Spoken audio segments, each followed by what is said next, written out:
This update is a little overdue. I've obviously got the truck back from the shop now, and we finally have the Chevy leaf springs installed. This is how it looks. It's got, and I'm not on totally level ground right now, but the truck itself has a little bit of a rake, and the nose is slightly lower than the rear.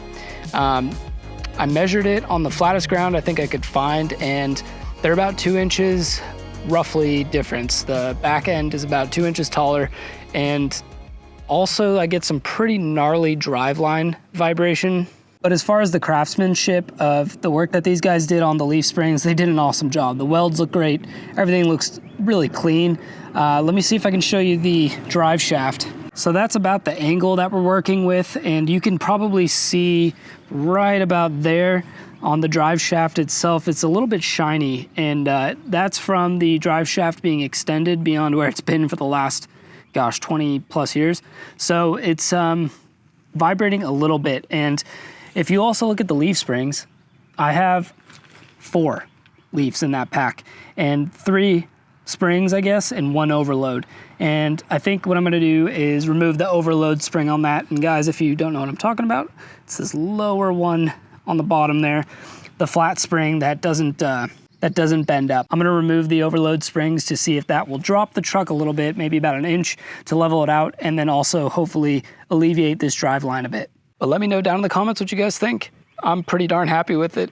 I think the rear sat too low. Now it's unfortunately too high, but we'll see if we can alleviate that today with taking those overload springs out. But put a comment, guys. What do you think about this Tacoma? It sure has come a long way so far with getting rid of that 3-inch body lift and doing the front end suspension, and then now the Chevy 63s.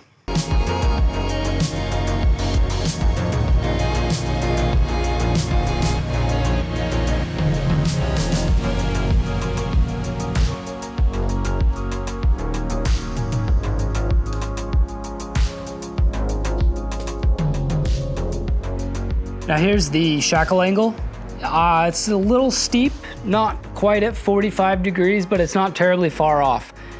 I'm not great at math, nor am I at geometry, but I think if I take the overload springs out, it may actually increase that. I don't know, it's gonna get it closer to 45, I think. I'm gonna take a measurement here and see where it's at now, and then that way we can compare and contrast afterwards and see what it does. But I think these, I wanna say these are either 5 or 6 inch shackles from Low Range Off-Road, and they worked all right, as well as some new Bilstein shocks that are much longer than the ones you guys saw me put on in that other video. These are gonna allow a lot more travel for these Chevy 63s than what I had before. Basically, the other ones would have just snapped as soon as these Chevy Leafs flexed even a little bit. So that's much better. As you can see, extension cable for the e-brake bracket, and I've also got an extended rear brake line hose, but I don't really know if I need it. They kind of disattached it from, it's hard to show you guys, from the frame, and it kind of works, but nonetheless, I picked up one. I'll put that on in another video. Today I got to take off these leaf springs. I'm not sure to what extent. I think I may just have to take off the U-bolts and then the center pin bolt that goes through the leaf pack, pull out the overload spring, put it back together. To measure this, I'm just gonna take an app on your phone that you can use to measure angles, and I'm gonna put this on here as flat as I can. Right about there, I think. 33.5 degrees. And you wanna be, at least from what I've researched on the internet, you wanna be closer to, what did I miss it? Right about there, 45. So if we can get that overload spring out, I'm thinking that's gonna bring the frame, it's gonna reduce the suspension height. So I'm hoping that's gonna force this out this way, because it's bringing the top here closer to the leaf spring itself. I might be crazy. Actually, now that I say that, I think all it's gonna do is drop the whole pack down. I don't know if it's us. Either way, guys, we're gonna give it a shot. And just because this side measures at about 32.5 degrees.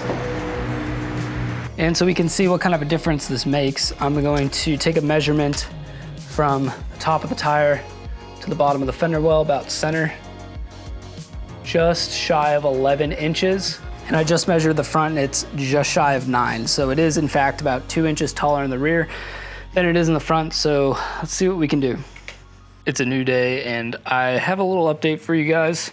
Not quite a good one. I still have yet to be able to get that broken bolt out, although I did go to the hardware store to pick up some tools to try and do that, but I really need to be able to get at it with a drill. And as of right now, I can't really lift the truck bed up unless I use the rear bumper, which I don't really want to do. So I really need to get the tow hitch back on. And for now, I think what I'm gonna do is utilize the 3 other bolts to put it in, except for that one. And then that will hopefully allow me to lift the truck bed up. That way I can disconnect the leaf spring, and then I can get a drill in there, move this leaf spring out of the way, get a drill in there, and drill out that final bolt. On second thought though, I wonder if I could just put like a big block of wood on my jack and lift up at least just this side of the frame here and basically disconnect this leaf, so that way hopefully it'll droop away and separate a bit enough for me to get my drill in here. I wonder if I don't need to put it back on. I'm just trying to decide which is going to be the easier process. I think both might work. Both options will work, but I think I may just put the hitch back on just so I have a lower point to jack off of. At the hardware store, I grabbed new hardware for the entire trailer hitch system.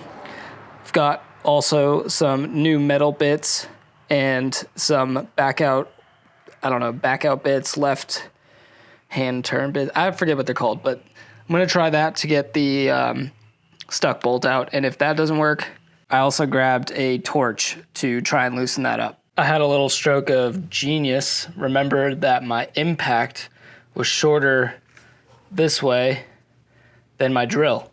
So I was able to put the bit onto the impact, maybe not the conventional way to do it, but I managed to drill out a small hole for me to then put this back out bit into, and hopefully I can just back out the bolt. I may have to use heat, but I'll try this first.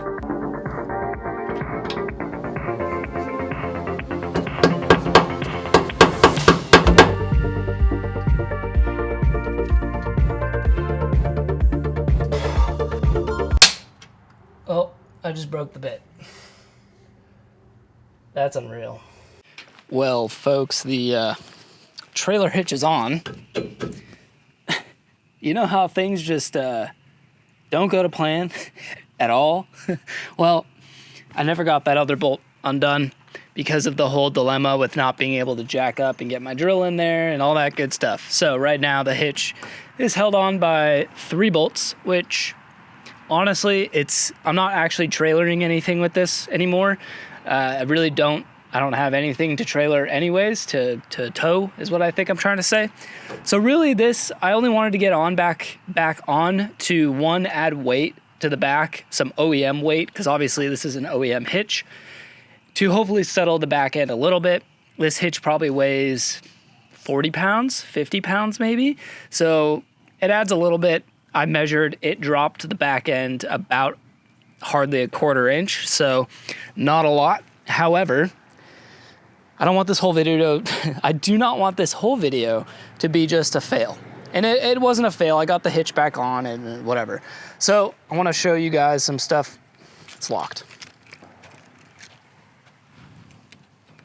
So I want to show you guys some stuff that I've been doing. This side's locked. So I want to show you guys some stuff that I've been doing in the back of the truck camper and some stuff that I still have to do. Maybe we'll knock it out in today's video. Don't mind the mess. I was testing out this gas container, filled it all the way up, and realized that I think the rubber gasket in here is missing. So as I was driving, it was sloshing around. So I had to quickly dump this into the truck's tank to avoid massive spillage back here. Won't be using that anymore. Get that out of the way, all this out of the way. What a mess, dude. All right, so before we go into stuff that I've bought and need to add, right up here. Ugh.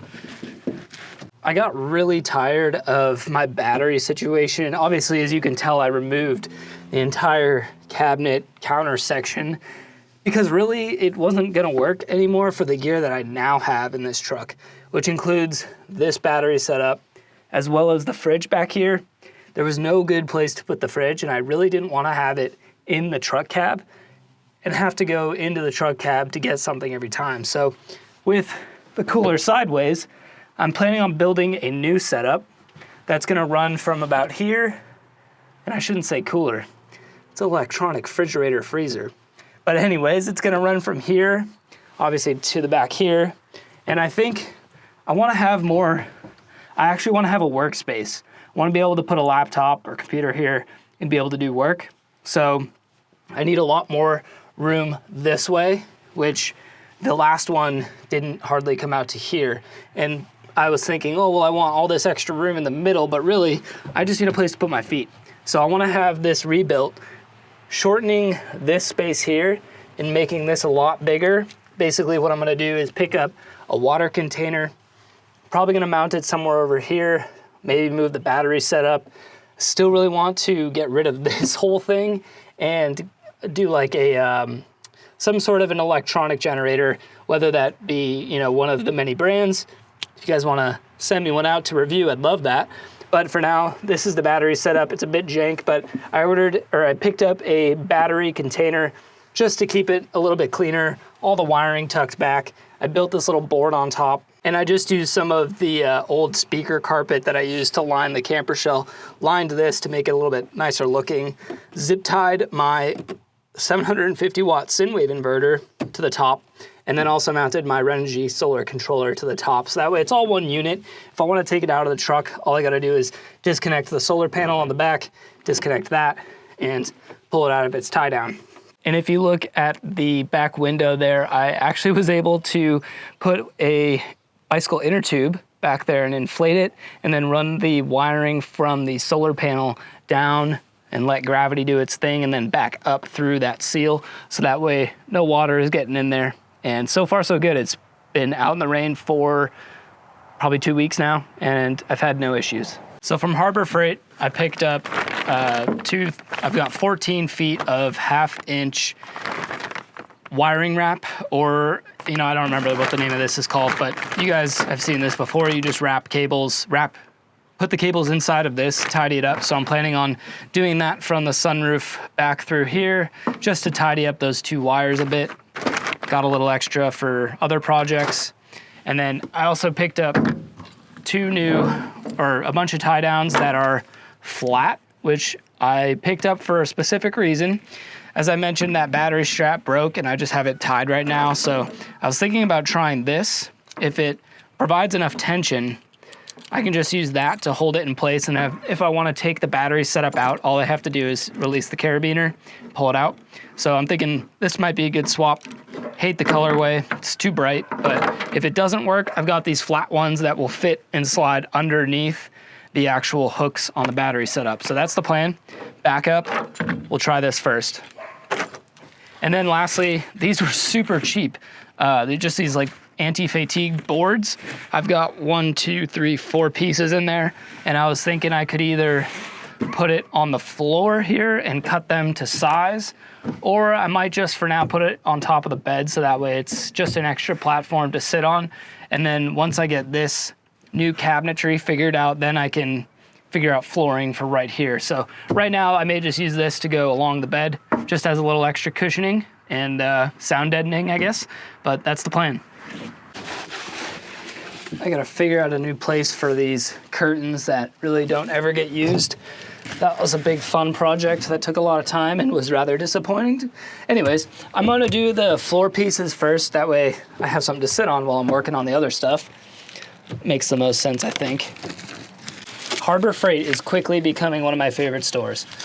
To be honest, I don't really trust some of their tools. They're kind of cheap, but for little project stuff, it's freaking great. I actually bought my camera cases from there instead of buying a Pelican, given they are not as high quality, but you know your boy, I customize stuff and make it work. And I've been traveling with those Apache Harbor Freight cases now for close to 6 months, and the handle did break on it, I will say it. I did have to use an actual Pelican handle and swap it, but anyways, digressing. Let's go ahead and put this on here. They do have edges to them, and then there's a softer side and a rigid side. think I'll put the rigid side up and then put the edges on this side so it looks a little bit cleaner. Just like a grown-up puzzle. I actually don't think I'll be able to fit all 4 pieces on here, so may have to get creative. This can go here. Look at that. Oh, it's just short enough, I think. And I can take the edge pieces from this other piece I may not use, and we'll fill out this side. Okay. Scratch the edge pieces, it's not gonna work. However, it fits just about perfect. Maybe slide this into there, nice. Yeah, and that wedges that in place. Not bad, dude. Just a little bit softer, and then I've got this spare piece that I don't know what I'll do with yet. Just leave it there, okay. Okay, next we'll tackle the battery box. So I'm gonna unplug that, the fridge, and as you can see, this piece just broke. It's a brand new case. And as soon as I went to tighten it down, the plastic clip snapped, to be expected. Chinese crap. And now I'm gonna take this off and replace it with either one of those 2 bungees. And for the record, this wasn't a Harbor Freight battery box. This was a Bass Pro Cabela's box. Crap. But we can move this out of the way, which is why I built this whole unit. It's like a poor man's Jackery, right? So I'm gonna grab a screwdriver, take these off, and we'll feed this under here, up and around it. And I think that should actually be plenty of bungee to do the trick.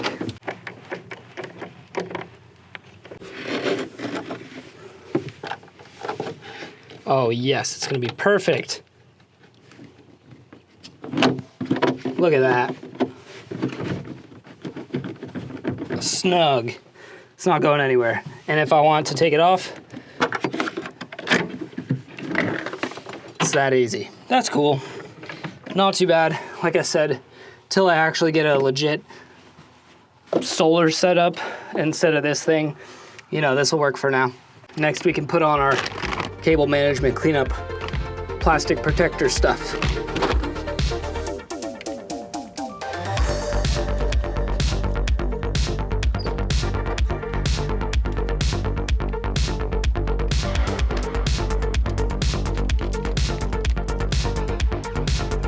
So here's the setup now. I cleaned it up a little bit. I managed to get all of the edges to fit onto this foam piece, which is pretty nice. I also ran that conduit along the battery cable there, so it looks a little bit cleaner. I think eventually I may just tuck that wiring harness up into kind of where that clamp sits. I'll just zip tie it up there somehow, but for now, looks good. Also, things are gonna change a lot once I get the extra or new counter space built out for this thing.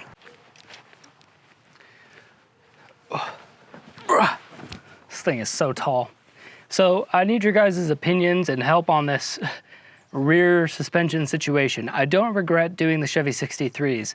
The angle of the shackles is still a little steep. So I'm asking you guys, hopefully some of you are geometry experts or suspension experts or driveline experts. I'm having driveline vibration. The rear end is about 2 inches taller than the front, and I don't want to add a puck spacer to the front because that will damage the shocks over time in the front. So without adjusting the front, do you guys have any ideas on how I can lower the back end of the truck? Do you guys think that taking the overload leaf out of the leaf pack will do? Is that gonna then make the leaf pack not strong enough to hold the camper shell and all that? It is, keep in mind, the Chevy 63s are for a half-ton pickup truck. This is like a quarter-ton pickup truck, so it's already overkill. I'm wondering if any of you guys have had experience with this, removing that overload spring. I'm still open to it, but if you guys have any other ideas besides adding a ton of weight to this thing, I do want to add a spare tire. That will also add some weight. Eventually, when I do a rear bumper tube bumper. I'm gonna do stuff like a jerry can mount, maybe even the spare tire mount here, as well as maybe like a high lift, high jack, whatever mount. So that way I'm having a lot more weight on the back end of the truck, which will help sit it down. But in the meantime, if you guys have any ideas short of just putting a bunch of concrete in the back of this truck to level it out, please let me know. Driveline guys, I'm thinking about doing like a center carrier bearing spacer, so that way it drops it down a little bit, as well as looking into shims for the rear axle.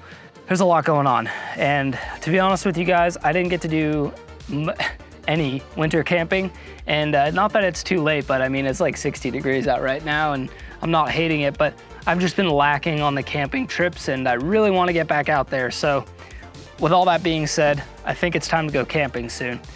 Even as the truck is, I don't mind. It's ready to get out there. I want to use it. And with that being said, guys, thank you all so much for sticking around and watching these videos. I know they're sporadic sometimes, most often than not, but I really do appreciate all your comments and love that you guys share down there. And keep on elevating, keep on wrenching on your own rigs, share your stories with me in the comments. I will see you guys in the next one. Keep elevating. Adios, my friends.